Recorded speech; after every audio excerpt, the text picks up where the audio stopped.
Bonjour à toutes et à tous. Afrique des libertés, je vous salue.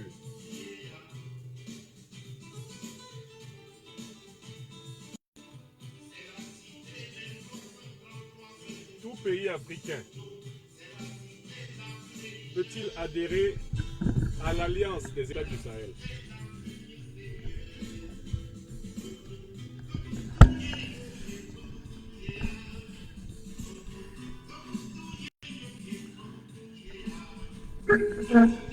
Tout pays africain peut-il adhérer à l'Alliance des États du Sahel? Nous sommes le vendredi 17 janvier 2025. Il est 13h49 lorsque je prends la parole dans cet oratoire pour faire face à une question de dissertation géopolitique et géostratégique. Tout pays africain peut-il être membre de l'Alliance des États du Sahel? Voilà la question que je vous propose d'affronter en cette journée pour ouvrir notre chantier de communication politique.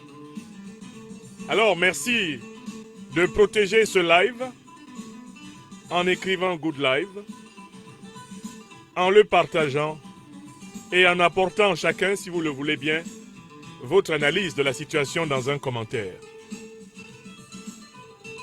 Tout pays africain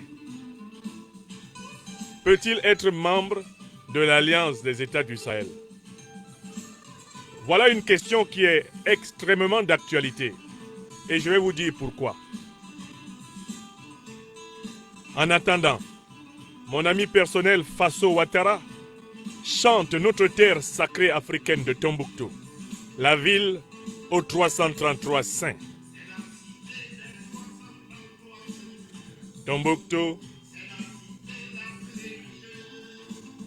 Tombouctou,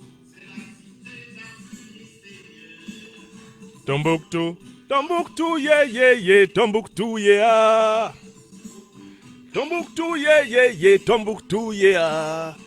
Aintaraboye, Aintararogue. Visitez Belafarandi. Visitez Sankoré. Visitez Amaradjougou.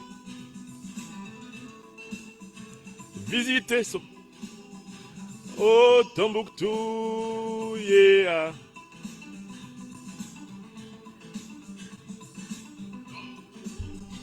Oh Tombouctou, yeah.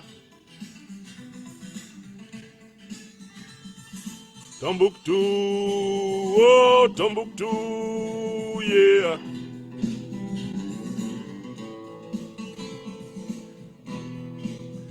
Est-ce que vous êtes en train de partager cette émission? Donnez cette émission au peuple.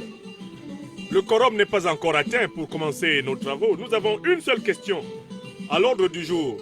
Eh bien, ce vendredi. Et la question est: tout pays africain peut-il adhérer à l'Alliance des États du Sahel? C'est une question d'actualité. Je vais expliquer en introduction pourquoi c'est une question actuelle.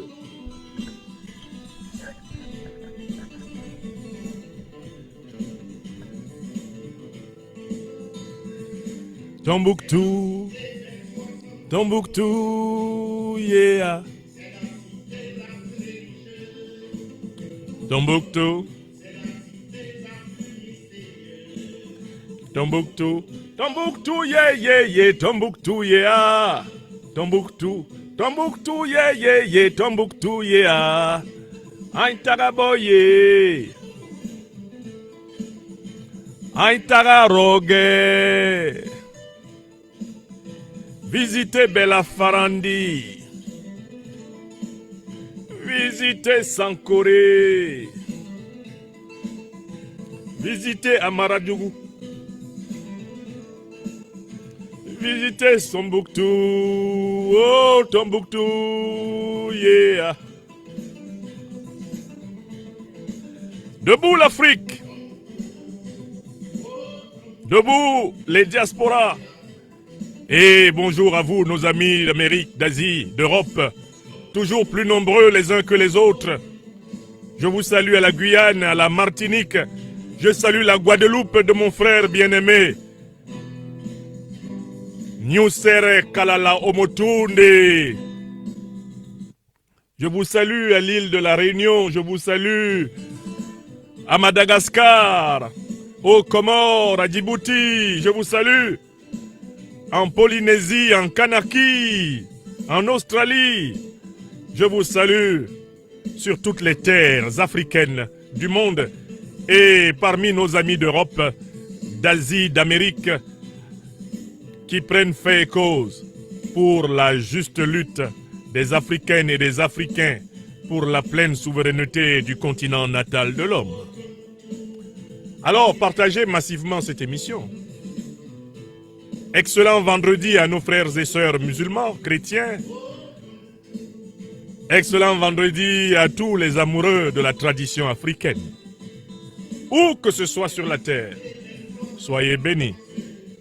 Tombouctou, Tombouctou, Tombouctou, Tombouctou, yeah, Tombouctou. Tout le monde peut-il adhérer à l'AES? Tous les pays du monde peuvent-ils adhérer à l'AES? Tous les pays africains peuvent-ils adhérer à l'AES? L'AES est une alliance ouverte aux quatre vents, où n'importe quel pays africain peut trouver sa place. That is the question today. Imbarga membar len abonba Afrika yoi. Ba hiki muraila job kere AES. Iyo miehni risebele AES. Lili kora libonba Afrika dinsebele AES.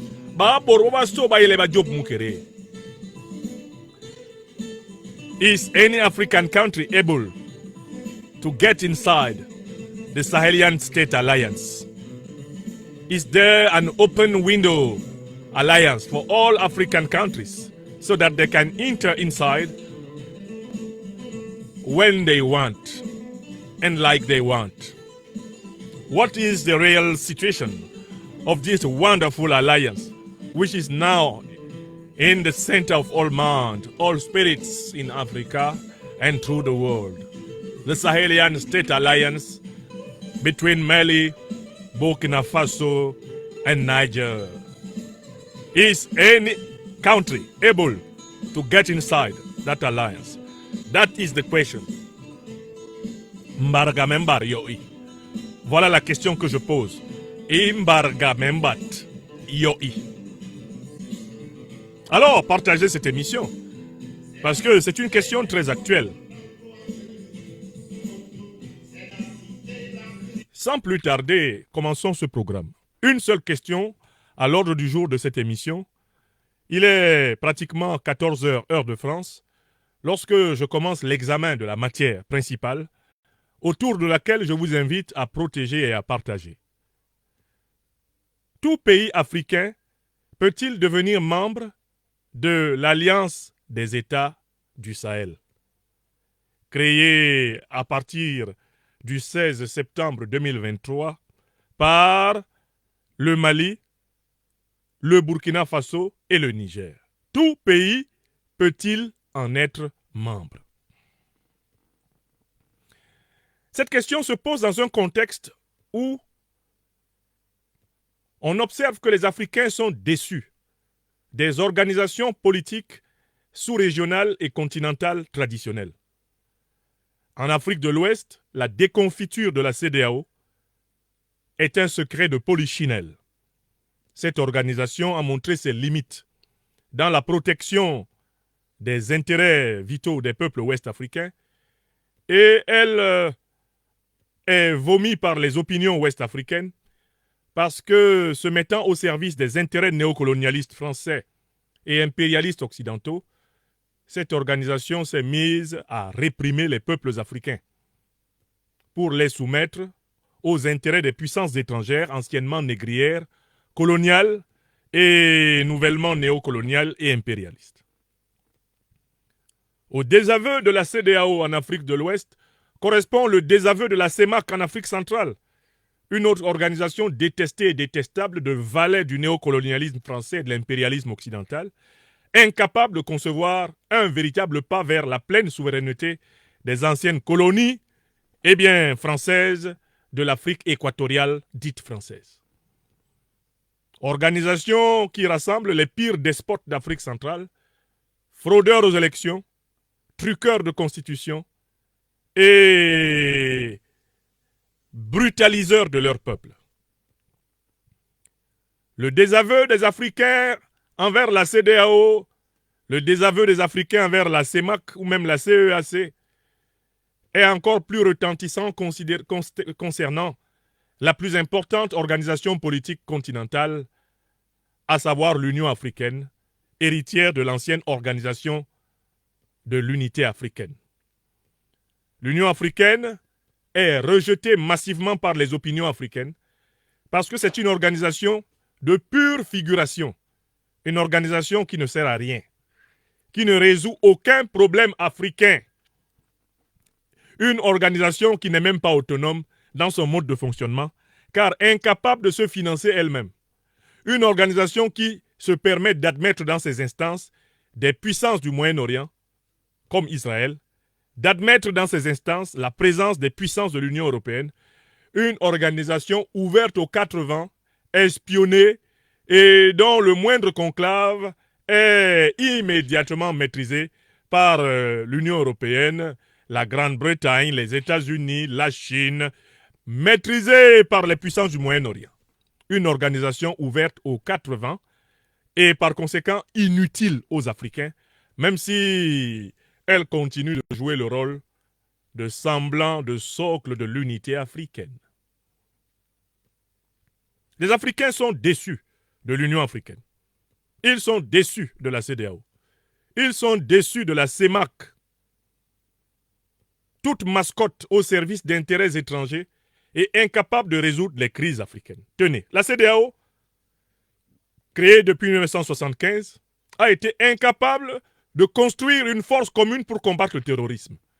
Mais elle a tenté plusieurs fois ces dernières années d'assassiner certains pays d'Afrique de l'Ouest pour faire plaisir au néocolonialisme français et à l'impérialisme occidental. Incapable de combattre le terrorisme qui menace toute la sous-région, la CEDEAO a tenté plusieurs fois d'écraser certains pays, notamment les pays dans lesquels a été affirmée la volonté des peuples africains à s'assumer comme étant des peuples souverains. Prenez la CEMAC en Afrique centrale, incapable de construire une monnaie commune sous-régionale africaine, de sortir du joug colonial et néocolonial du CFA, incapable de construire une armée intégrée d'Afrique centrale pour combattre le terrorisme, incapable de converger sur le terrain politique, ne serait-ce qu'en matière de transparence financière, de transparence électorale, en matière de transparence dans la gestion des droits humains. La CEMAC est en réalité un grand machin de trop. Dans cet océan de tristesse et de misère, dans cet océan de déception infinie et de désespoir des Africains concernant leurs organisations régionales et continentales, a émergé une espérance. Lorsque le 16 septembre 2023, le Mali, le Burkina Faso et le Niger ont créé l'Alliance des États du Sahel. L'Alliance des États du Sahel a été créée en contrepoint, en opposition à ce qui précisément nous désespère dans l'Union africaine, dans la CEDEAO et dans la CEMAC. Qu'est-ce qui nous désespère dans l'Union africaine, dans la CEDEAO et dans la CEMAC? La CEMAC, nous Africains, épris de liberté, de dignité, de prospérité, de souveraineté légitime. Ce qui nous désespère d'abord, c'est que ce sont des organisations qui privilégient les intérêts étrangers à l'Afrique aux intérêts de l'Afrique. Donc ce sont des organisations extraverties, aliénées. L'Union africaine, la CEDEAO, la CEMAC.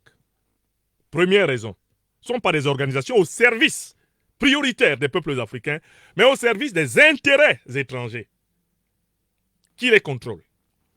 La deuxième raison, c'est que ce sont des organisations qui n'hésitent pas à nuire aux peuples africains, à se retourner contre les peuples africains, à servir de couteau pour le néocolonialisme et l'impérialisme contre l'Afrique.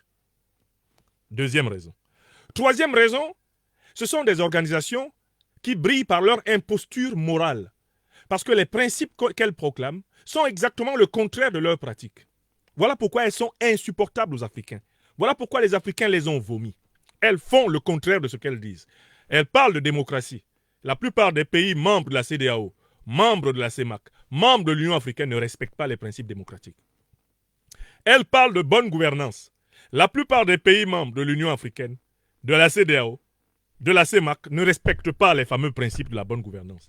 Elles parlent de droits humains, de respect du pluralisme, du respect de l'état de droit. Ça, c'est ce qu'elles disent. Dans la pratique, la plupart des pays membres de l'Union africaine, de la CEDEAO, de la CEMAC, sont des mouroirs pour les droits humains. Voilà les raisons pour lesquelles, lorsque l'Alliance des États du Sahel a émergé, les Africains tous ensemble se sont tournés pour regarder la naissance de cette étoile. Les Africains se sont tournés vers l'Alliance des États du Sahel pour voir enfin quelque chose d'autre, de radicalement autre qui commençait. Et quels sont les piliers de l'Alliance des États du Sahel? Moi, je suis un lecteur des textes fondamentaux, je vous les résume. L'Alliance des États du Sahel a été fondée pour défendre les intérêts souverains, la souveraineté africaine. Le Mali, le Burkina Faso et le Niger se sont rassemblés dans cette alliance avec pour objectif la défense de la souveraineté, c'est-à-dire du droit des peuples africains à disposer d'eux-mêmes, des États africains, d'être les seuls et uniques décideurs de l'orientation de leur destin. Premier élément fondamental de l'AES, principe de souveraineté. Or, c'est justement l'élément que l'Union africaine, la CEDEAO et la CEMAC ne respectent pas. Ce sont des organisations aliénées. Deuxième élément fondamental de l'Alliance des États du Sahel, ce sont des États qui ont décidé que le partenariat stratégique, le partenariat géopolitique, géostratégique international des États africains ne serait plus dicté par les anciennes puissances coloniales comme la France, ou comme l'Union européenne, ou comme les États-Unis ou la Grande-Bretagne, mais seront décidés souverainement par les États africains eux-mêmes. Donc, le deuxième principe de l'Alliance des États du Sahel, c'est la liberté de choix stratégique. Et notamment, l'Alliance des États du Sahel s'est bâtie sur le choix stratégique suivant. Il est hors de question de combattre le terrorisme en s'associant aux alliances militaro-politiques qui l'ont installé. Et de façon notoire, l'AES a été créée pour contrer l'hégémonie de l'OTAN sur le peuple africain. Car c'est l'OTAN qui est responsable de la grande déstabilisation de l'Afrique contemporaine à travers le saccage de la Libye en association avec Al-Qaïda et l'État islamique, l'invasion du Sahel par les organisations terroristes créées par les puissances otaniennes au Moyen-Orient et la volonté de recolonisation militaire économique du continent pour en faire un réservoir ad vitam aeternam des matières premières stratégiques dont l'industrie occidentale a besoin pour fonctionner de manière optimale.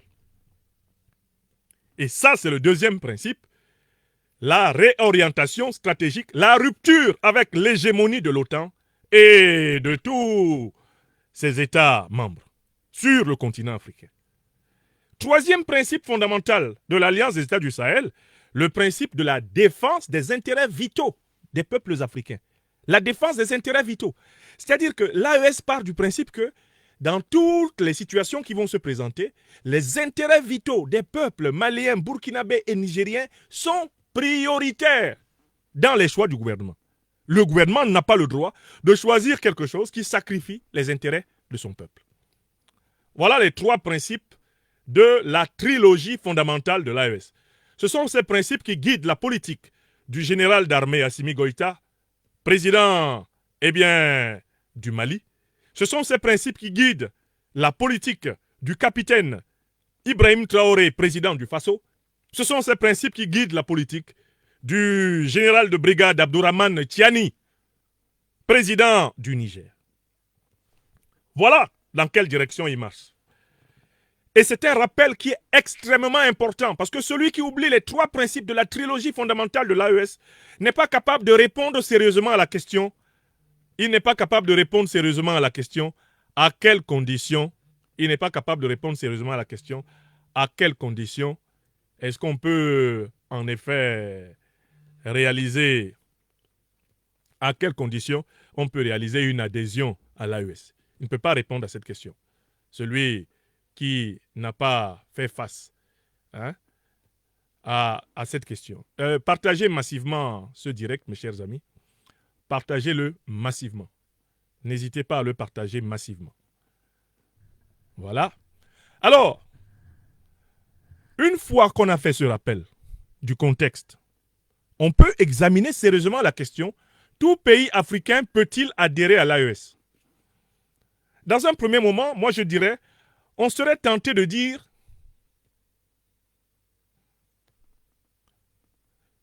on serait tenté de dire, en effet, que tout pays,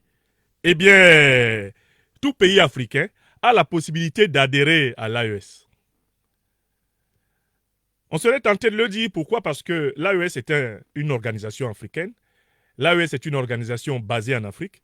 Et que dans ces conditions-là, en effet, l'AES peut, à tout moment, intégrer tout pays qui, justement, partage cette proximité géographique d'être un pays africain. A priori, on pourrait aussi dire que l'AES est une organisation au service de la cause panafricaine. Et à ce titre, c'est une organisation qui est donc ouverte à apporter le meilleur d'elle-même à toute Africaine, à tout Africain dans le monde, par conséquent qu'elle serait ouverte à tous les pays africains. Un troisième principe, à partir de ce panafricanisme de l'AES, peut dire que tout pays africain peut adhérer. Et d'autant plus que l'AES elle-même, à travers ses dirigeants, a plusieurs fois fait appel, a plusieurs fois indiqué qu'elle était une alliance ouverte à l'intégration de nouvelles forces. Mieux, quatrième argument, on pourrait penser que tout pays africain peut adhérer à l'AES parce que c'est même dans l'intérêt de l'AES de grandir. Si l'Alliance des États du Sahel pouvait rassembler tous les pays, par exemple, du Sahel et tous ceux du Golfe de Guinée, elle deviendrait de facto la plus puissante alliance politique du continent. Elle pourrait même être plus efficace que l'Union africaine. Donc, quelque part, dans la première partie de notre analyse, on dira volontiers que c'est dans l'intérêt des pays de l'AES, c'est dans leur intérêt bien compris, que les autres pays y adhèrent, n'est-ce pas? Mais ça, c'est le premier point. Pourtant, ce que je vais vous montrer, c'est qu'en fait, de mon point de vue, il n'est pas vrai que tout pays africain peut adhérer à l'AES. Et c'est mon raisonnement en deuxième partie. C'est le raisonnement en deuxième partie que je vais vous proposer maintenant.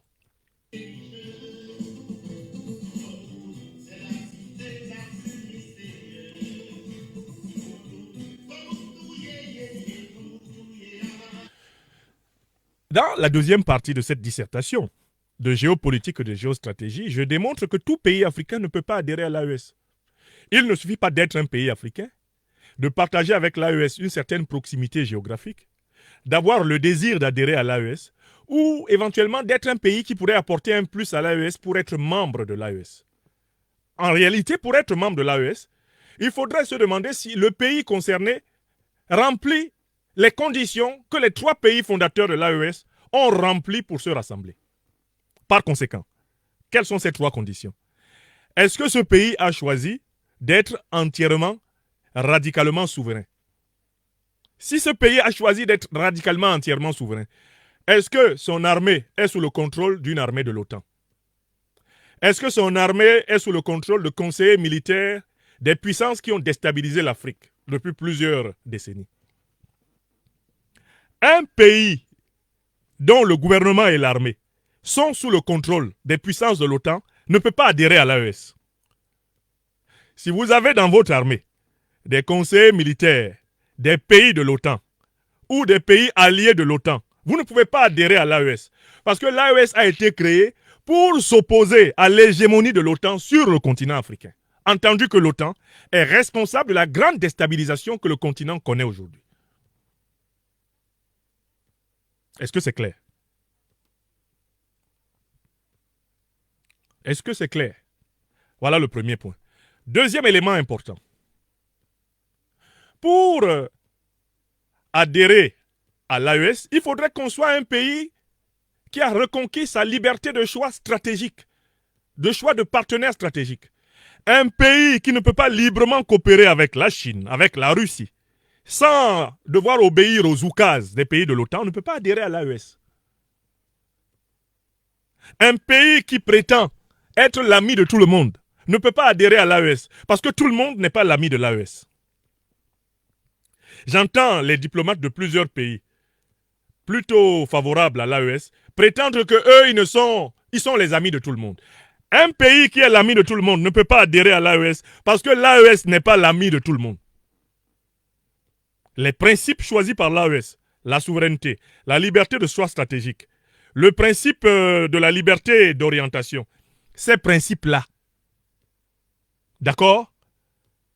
Ces principes ne peuvent pas précisément se traduire par une adhésion à l'AES quand ils ne sont pas respectés par un pays. Un pays qui n'a pas choisi le principe de souveraineté, le principe de liberté de choix de partenaires stratégiques, le principe de défense des intérêts vitaux de son peuple, ce pays-là n'est pas prédisposé à adhérer à l'AES. Donc, par exemple, si vous avez les conseillers militaires israéliens, les conseillers militaires américains, les conseillers militaires français, britanniques, l'Union européenne installés dans tout votre appareil de sécurité, quelle adhésion pouvez-vous avoir avec l'AES? Si ce n'est pas une adhésion pour récupérer les renseignements stratégiques de l'AES et les donner à des puissances qui ont décidé la perte de l'AES. C'est la question que doit se poser tout pays qui veut adhérer à l'AES. J'entends parler par exemple le Togo, j'entends parler maintenant de plus en plus du Ghana, j'entends parler de plus en plus du Tchad. Voilà 3 pays qui doivent se poser les questions suivantes. Avons-nous choisi, dans tous les domaines, avons-nous choisi d'aller vers la souveraineté? Ce sont des pays qui doivent se poser la question suivante. Avons-nous compris que quand on adhère à l'AES, on ne peut pas être l'ami de tout le monde? Parce qu'il y a des puissances dans ce monde qui ont juré la perte de l'AES. On ne peut pas être l'ami des puissances qui ont dit on va les punir. Le Mali, le Burkina Faso et le Niger. Vous ne pouvez pas être leur ami d'un point de vue géopolitique et géostratégique et être membre de l'AES. Et ça, c'est la vérité que l'on doit au Togo, que l'on doit au Tchad. C'est la vérité qu'on doit au Ghana. Parce que quand vous décidez d'adhérer à l'AES, vous savez que vous rentrez dans le collimateur du néocolonialisme français, dans le collimateur de l'impérialisme occidental, vous entrez dans le collimateur, vous rentrez dans le collimateur de toutes les puissances qui voient d'un mauvais œil l'émergence d'une puissance souveraine au cœur du Sahel. Et vous ne pouvez pas dire je vais être l'ami de tout le monde, mais je veux être membre de l'AES. C'est un énoncé absurde. C'est un énoncé absurde.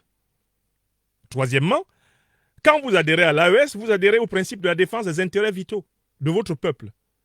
Les intérêts de votre peuple passent avant les intérêts d'une quelconque puissance autre.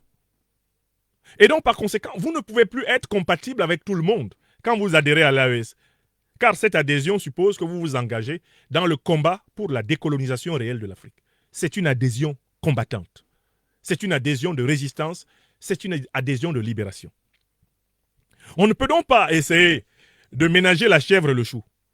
On ne peut pas essayer d'un côté d'être membre de la CEDEAO et de l'autre côté d'être membre de l'AES. On ne peut pas essayer d'un côté de faire ami-ami avec le néocolonialisme français, l'impérialisme occidental, et dire qu'on veut entrer dans l'AES. Ce n'est pas possible. Il y a une contradiction flagrante. Et ce serait imprudent de la part de l'Alliance des États du Sahel d'accepter une adhésion d'un pays qui ne remplit pas les 3 critères de la trilogie. Alors, en conclusion, qu'est-ce qu'il reste à faire? Les pays de la CEDEAO, de l'Union africaine, qui ont de la sympathie pour l'AES, mais ils peuvent passer, on va dire, des alliances souples avec l'AES. Ils peuvent passer des conventions avec l'AES.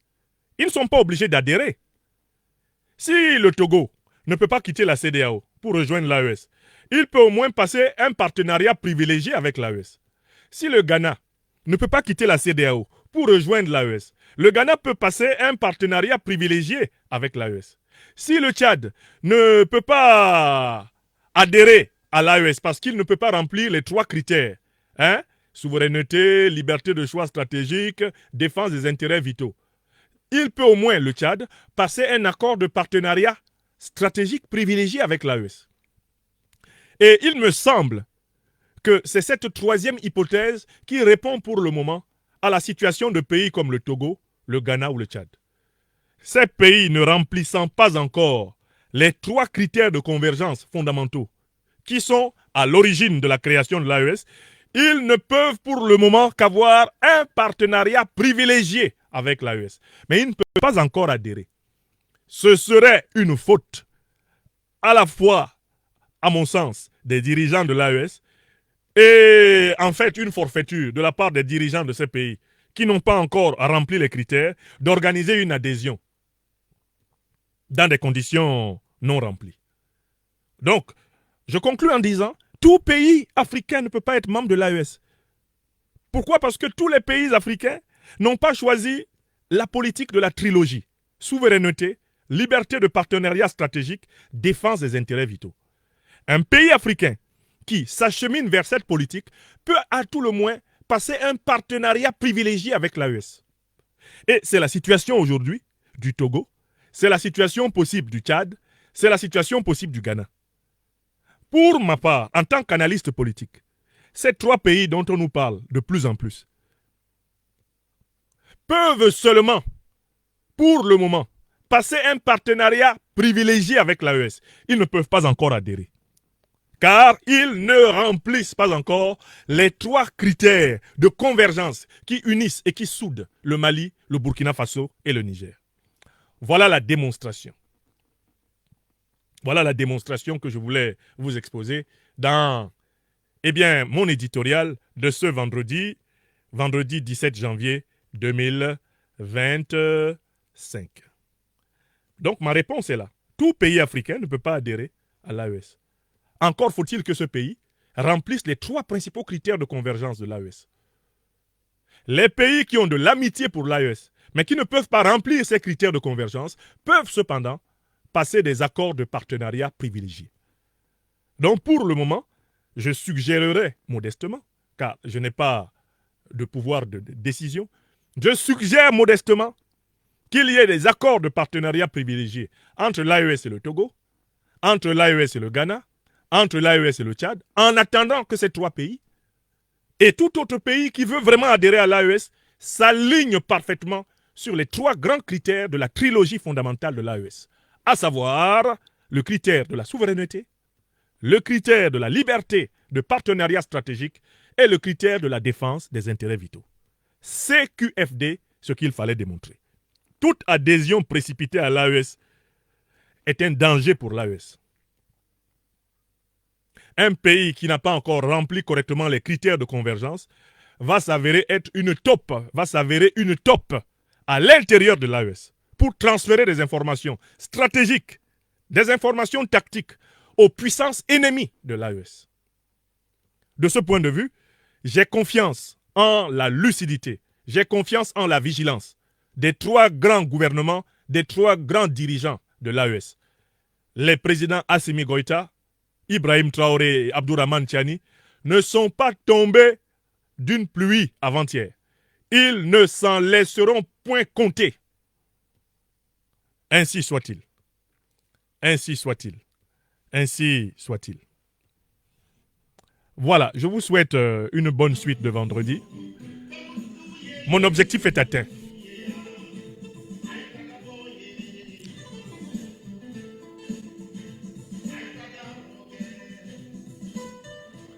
Ah, il y a un Bibi qui troublait la classe là sur TikTok. Ben on va le virer. Bibi, viens ici. On va te virer.